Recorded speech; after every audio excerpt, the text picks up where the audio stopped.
Hello y'all, welcome back to my second video.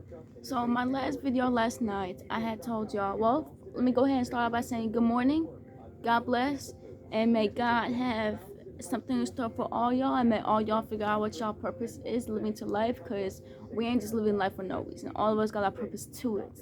So may everybody figure out what their purpose is, like I have found mine just a couple days ago. And I want to go ahead and start off by reading word for today. The word for today, yes. For this morning for us, before I did go ahead and get into it. So I'm gonna be reading this as part of our videos. The second part of this video today, I'm gonna be telling y'all from last night where in the Bible it says that Jesus spoke about the prophet, Daniel the prophet, in the Bible. And I make sure I wrote that down, as well as for their parents to make sure that their children go ahead and pass the word on to their children, because if they don't, they're going to be cursed. So that's going to be part of our video today, and then probably share a few little words with y'all, and we're going to make this video a little shorter today, alright? So today is Thursday, so I'm gonna be reading Thursday. Thursday, May 12th. I always try to maintain a clear conscience before God and all people. Keep your conscience clear.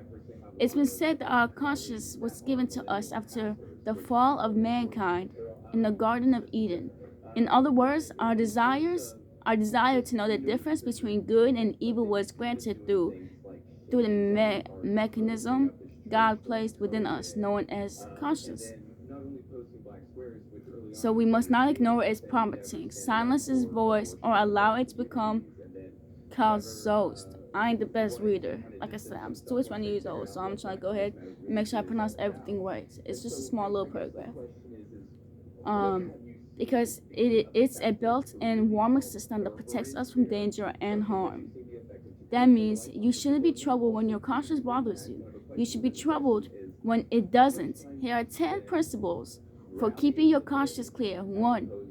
Always pay attention to the inner nudging that makes you stop and question your choices. Think of your conscience as a God. Number 2.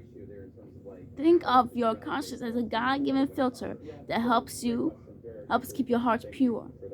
So for number 1, if you was about to go ahead and do something, and then all of a sudden you had this inner feeling where your stomach started turning and start hurting, like for some people they start sweating. Why is that happening? Don't ignore it. Or when you got feeling like danger, don't ignore that. Number 2, always pay attention to that, because maybe there's God trying to keep your heart being pure. Because that's what we want, our heart to be pure. If our heart is evil, always keep in mind that evil man will be cut off eventually. Number 3, examine your moves in all given situations. Before you're about to do something, always think about what you're supposed to be doing. Think about what you're thinking. Some people just think about something in their head and they don't even understand what they're thinking. That's why this goes back to battlefield of the mind. And I understood this from this. I was one of them person that something came into my head and I did what it said, and then I wasn't even understanding what I was thinking in my head. That's the devil gonna say. If you're not aware of your thoughts and your mindset, the devil gonna take control, and you're gonna take control with your head first. So always think about your every situations. 4, if you think you may have hurt someone's feelings, ask for forgiveness. For a split second, if you ever feel like you sat there and hurt somebody's feelings, go back up to them and apologize. Same way you ask God to forgive you, you gotta forgive everybody else. Why should God forgive us if we holding grudges upon everybody else? Who is we? It's like in the Bible, I had sat there and read how this person had so much loans, was on a debt with money. The owner that he owed the money to, he said, you know what? You're on debt with me, but I'm going to forgive you, and I'm going to give you some more time. That same debtor, somebody else owed him something. And he said that God on their butts and told him, give it to me. So he ain't even forgive the other person. The main person forgave the person, the first debtor. The second debtor that owed the first debtor couldn't even forgive him. It's like God forgiving us, but we can't even forgive the people around us. So always ask for forgiveness. 5. Invite God to examine your heart and reveal changes that needs to be made in your attitude and actions. That's actually where I'm at right now. I've been praying to God. Anything that God does not approve of is in me, I'm asking God to please change it, because I'm trying to turn my life around completely and give it to God. I want a pure heart. So anything, like with your attitude, you know what I'm saying? Anything, actions, ask God to check out your heart and change it to how he wants it to be, because we're really living for him. 6. To the best of your ability, don't knowingly involve yourself in compromising situations. And that I don't really clearly understand. Let me read this one more time. Maybe God will place it in my heart. Number 6. To the best of your ability, don't knowingly involve yourself in compromising situations. If I'm not mistaken, I think. Okay, well, you know what? I'm going to have to circle compromising on here, because I'm not exactly sure what it means, and you know, saying, like I said, I'm taking this seriously, and I'm letting y'all see my progress, so y'all see that I'm still learning. As I'm going to involve, as I'm explaining things to y'all, I'm still learning. So I'm gonna have to come back to this tonight. I'll make sure I'll go ahead and discuss this topic with y'all again. Number 7, consider others first and honor them with your words and actions. Never always put yourself first. Don't never overfeel yourself. Always be humble. So make sure you always put others first, and you honor them, not just by saying something, but with your actions also. So it takes 2 things to show a person. It's like being in a relationship. It's like it's like, excuse me, it's like having a bond with God. Show him that you take him seriously. Say it, but also act on it. Number 8, remember that your conscience is your moral compass. I think this basically means, you know, that your conscience is I don't know, to be honest. Remember that your conscience is your moral compass. Yeah, I'm not really specifically sure, so I'm going to have to come back with that. I don't want to say anything. Number 9, establish ethical guidelines, my apologies, in all your business dealings. So everything you're doing, make sure you discuss everything. Don't just be thirsty to go ahead and do it. That means think ahead of the future. Don't just look at it. It's like my husband always tells me, don't be walking and you're just looking what's in front of you. Look ahead of you from what's your ability and what you can see. Don't just think about it now. Think about your future too. It's like opening a bank account. Just do one thing about it for now. Think about how it's going to affect your future. Always think about your future. You can't predict it, but think about it to avoid certain things. 10. When a thought leaves your feeling unsettled, take time to pray and talk about it. Talk about it with someone you trust. The word for you today is always maintain a clear conscience before God. Okay. So, if you ever feel, if there's always a feeling inside your guts that for some reason just won't go away. So, in here, the term they use, unsettled, go somewhere quietly and pray to God. I like to pray to God first, and then talk about somebody else that you really trust, that believe and follow and love God wholeheartedly. You know? And a word for today from over here is always maintain a clear conscience before God. Your mind got to be clear and very aware, because you know what? We is living in the end of times, and Jesus is on his way coming back soon. So if we is not aware and we ain't focusing, we're going to miss our chance to see God. Because God, Jesus, the Son of God, isn't going to be looking all different. He's going to be looking just like us. So it is up to us to notice it. All right, so we got the first one. Let's go to Matthew 24:15, and I'm going to read it to y'all. Matthew 24:15, it talks about how Jesus Christ, Yeshua, has sat there and told us about the prophets, Daniel the prophet. I'm going to read a few sentences over here. So this is Jesus speaking himself. Let me see.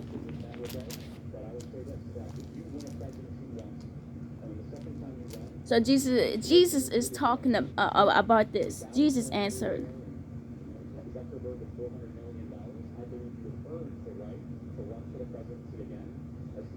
Okay, so the disciples had walked up to Jesus. His 12 disciples walked up to Jesus privately, and after Jesus sat there and was talking in parables, because it's not meant for everybody to understand. So his disciples walked to Jesus and sat there and told him, "Tell us, when will this happen? And what will be the sign of your coming and of the end of the age?" So clearly they didn't understand, so they walked to Jesus. Jesus answered, "Watch out that no one deceives you. For many will come in my name, claiming I am the Christ, and will deceive many." So obviously, if he said it will, obviously, if Jesus Christ said, "Be careful you don't fall for anything that's being said or shown to you," because a lot of people will come and say that it is him as in Christ, but it ain't. And it said many will be deceived, so obviously people are going to be fooled. I am the Christ, and will okay, hold on. You will hear of wars and rumors of wars, but see to it that you are not alarmed. Such things must happen, but the end is still to come. Nation will rise against nation, and kingdom against kingdom. There will be famines, as in people. People are gonna be hungry. People are gonna be going through a lot of things, poor, homelessness,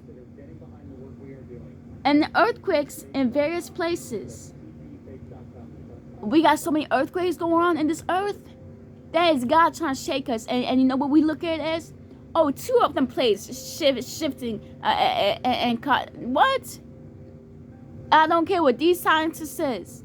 That's God trying to shake us, and we ain't trying to listen. All these are the beginning of birth pains.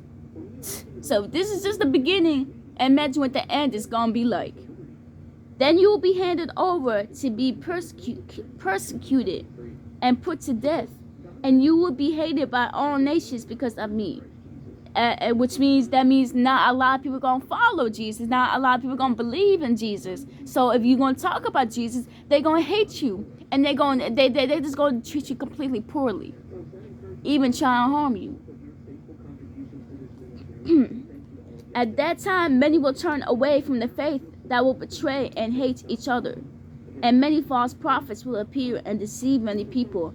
So people are gonna be ashamed that they're being hated, trash talked, harmed. Their faith is gonna turn them away from Jesus Christ,